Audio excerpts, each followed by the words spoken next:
Morning guys! Ang mga dagway sa mga bagong gising, lumabas agad sa bahay para, what's your, Ben, stop watching the phone. Please, you're walking on the road. Mga dagway sa mga bagong gising, naglalakad, papunta sa restaurant, magbili ng breakfast kasi iniwanan nga kami ng aming madam. So kami lang. So every morning, bumibili po kami ng breakfast namin. Na noodles, tapos tanghalian, magluto kami, dinner, magluto kami. So yan, Hagardo versus as always. Wala akong tulog kagabi, hindi ko alam, basta 3 beses ako gumising, umihi, tapos ayun, nangangati ako, basta hindi ako makatulog, limbag ako ng limbag, kainis. Malapit na kami dito sa labasan, sa mga tindahan. Cool ba mi are? Sinanim. Why you always pulling your short pan? There. What's your step? Alita got dog pop. So many dog pop everywhere. Na, still close man the restaurant. Wang City. Yeah.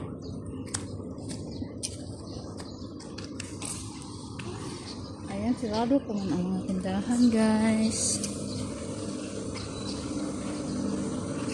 Bili ako ng breakfast. Sirado pa man. Masyado yata akong maaga. 6:45 pa lang.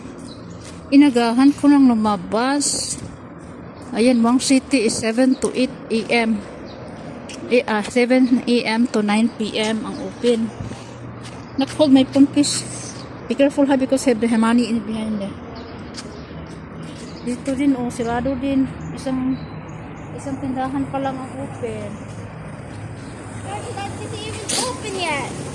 Yeah, though it's very long time open. We buy in that place. The Wang City. That. I don't want it. For grandpa. We come here because for grandpa. Oh yeah.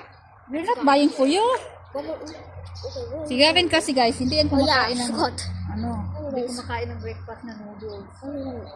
They're also still closed. Only the duck store open. We come here. It's better we're early to order. Maybe have somebody already there. What am I gonna eat? Huh? I'm just telling you. What am I gonna eat? I'm just telling you. What? It also closed. Yeah. Because this is all 7 a.m. to 9 p.m. So now not it's 7. You check the time? No, I don't know. Sirado pa lahat dito. Ayan, sinadya ako maaga lumabas guys. Kasi pag hindi ako aga labas, si Lolo, matagal pa. Siyempre, mag-prepare pa yung in-order natin. Si Lolo nasa CR pa ngayon eh. So pwede ko naman siya iwanan pag nasa CR siya. Kailangan ko makabalik agad. Diyan lang naman ako. Papasok lang naman dyan. Subdivision na yan sa mga house.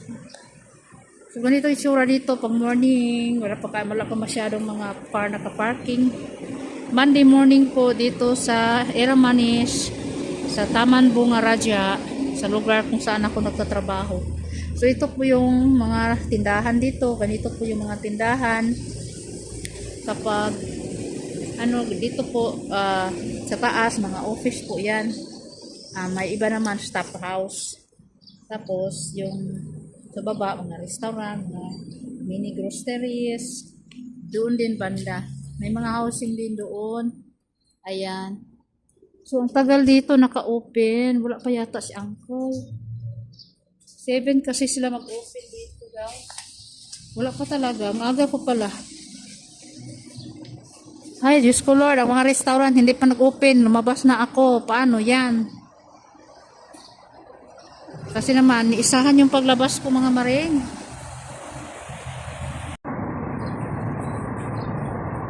Exercise tayo. Ay, look over there. Ayan, I want na sila ko ba? Basta sinasabi. Lumana sila yung surod. Properly.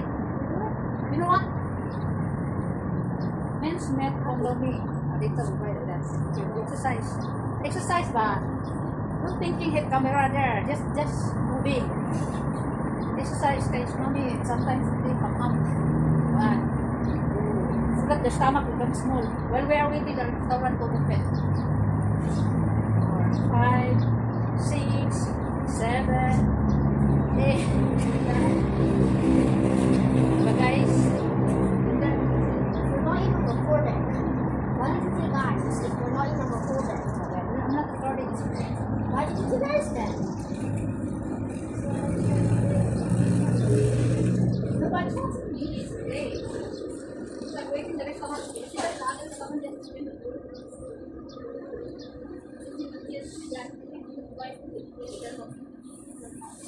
Where's Golder? Come.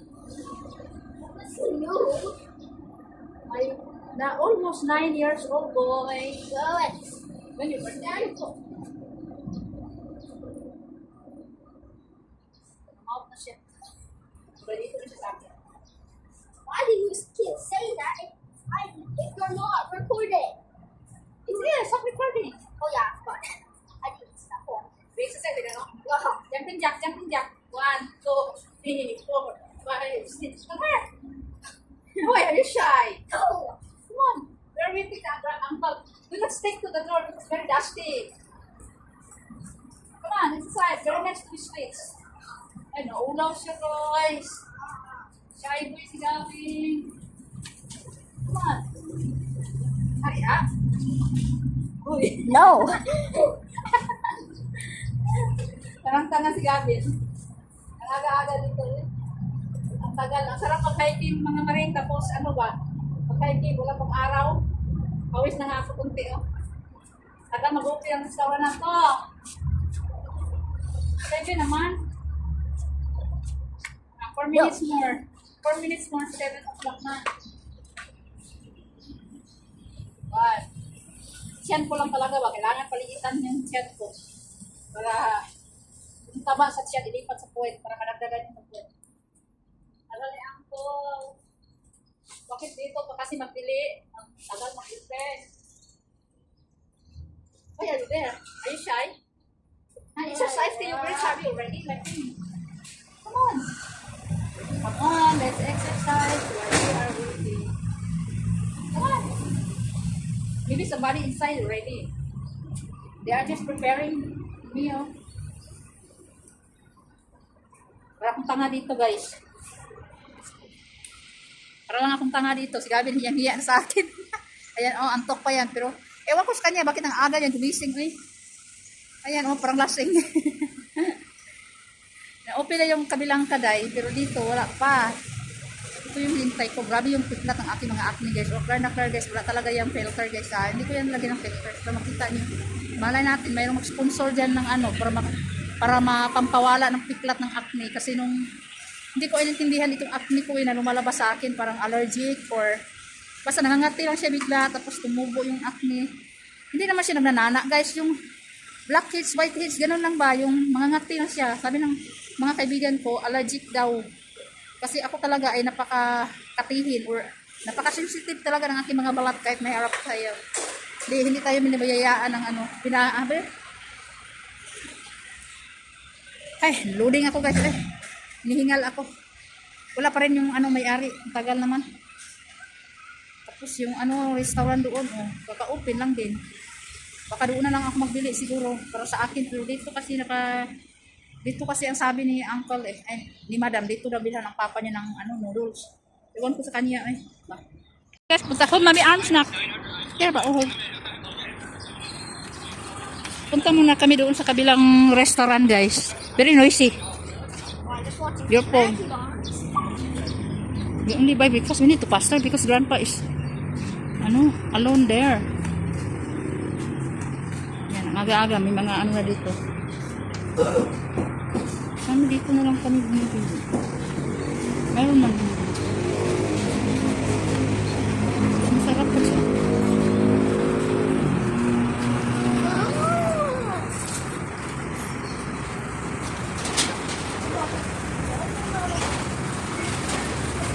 Ka-open lang ng grocery store.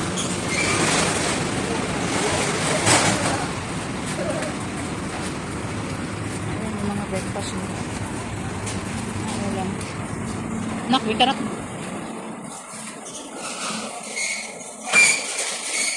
Gab, Gab. Here, here, here.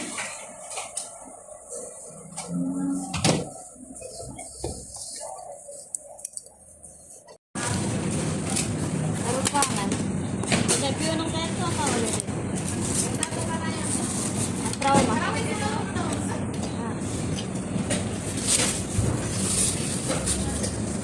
May sama ka?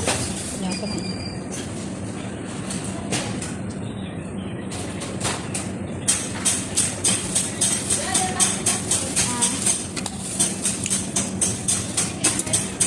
Gavin. Ah, yeah. Hold it. Oh, you hold properly.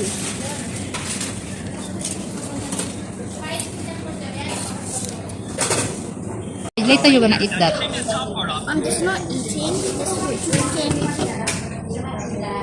Later you drink if you are eating your rice already. I said. Listen me ba? Don't make me shouting here in front of so many people. I talk already. Come. I'm vlogging. I'm vlogging. Kainis ka.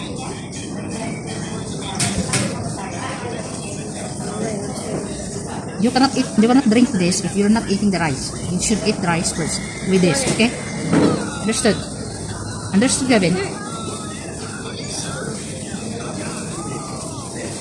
May mga ulam kami sa bahay, guys. Kaya mo yan yung binili namin. Aki noodles. Tapos itong kay Gavin. Bumili ako ng donut. Dito na lang ako bumibili kasi ang tagal nag-open sa kabila, guys, tapos hindi pa naka-ready. Wala talaga, hindi pa open. Anong oras na? Hindi ako pwedeng magtagal sa labas kasi si Lolo ba? Baka maglabas na yun sa CR. Naku, wala ako doon. Dito ang aga-aga pa lang, mayroon lang kumakain. Halos puno na yung mga table dito. Guys, pauwi na kami. Nakabili na ako ng breakfast para kay Lolo. Sana magustuhan niya. Ayan. Gavin. Lagi ko napapagalitan si Gavin. Kasi napaka-careless. Laging nanonood ng handphone kahit naglalakad. At ito yung kaibigan ko nagtrabaho, guys. O sa number 5 house. Ayan si auntie naglalakad. Balik na kami ng bahay. Trabahoan. Ganito lang kasimple dito, guys. Kasi simple life. Oy, do not walk on. Ay, naku, kaka-high blood. Move on the side, Gavin. Of course. Kainis ka. Na. Sarap talaga batukan pa palagi si Gavin. Uy, kainis. Parang sa kanya yung kalsada. The road is not yours, okay? You should see if have car or no car. Go. Pataan nyo. Ganito siguro talaga, guys. Kapag bihira lang talaga makalabas ng bahay. Baka ka-high blood talaga, uy. Kaka-high blood. Hindi manonood ng hindi tinitingnan yung kalsada kung saan siya naglalakad. Mas tinitingnan niya yung cellphone niya.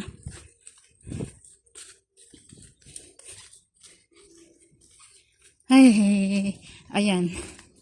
So sa Merkulis, babalik na yun si Madam. Uwi na yun dito. So back to normal na naman tayo. Pero mas maganda sana yung ganito. Yung nakalabas-labas ako ba. Para mahanginan naman tayo ng sa labas. Fresh air galing sa labas. So dito na tayo sa bahay. Ay, ganito ang buhay.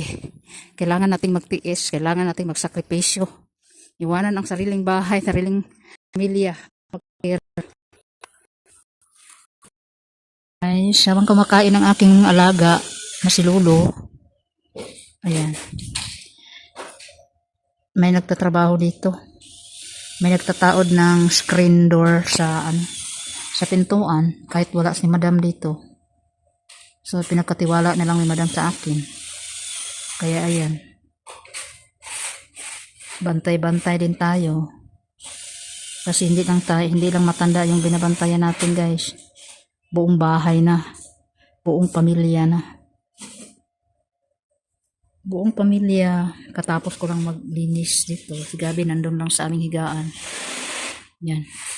Katapos lang mag-iyak ni Gabi dahil pinapagalitan ko siya kanina, guys. Arte-arte kasi ang daming aga-aga pa pasaway na, kaya ayun napagalitan ko kanina. Si Lolo hindi pa rin kumain kasi ang dami pang ginagawa, naghahati pa ng tissue. Iwan ko sa matandang yan kahit may tissue na yun, alam niyo yun yung 3-play or 2-play na tissue, hinahati pa niya yun, ginagawa niya yung isa-isa yung layer na tissue. ginagawa niya yung isa-isa kasi parang nilalaro niya ba. Ay, hindi naman daw siya ganyan dati, sabi ni madam. Ngayon lang daw na nagkaganyan na siya, nagka-dementiya na siya kunti na. Siyempre matanda na, 90 years old na si Lolo. So, babalik talaga yun sa pagka may mga time na normal lang siya, may mga time naman na hindi siya normal. So, as a carrier, as a caregiver, tayo ang mag-adjust. Tayo ang laging nag-a-adjust. Kagaya na lang nito, may nagtatrabaho dito, ako ang nagbabantay, di ba?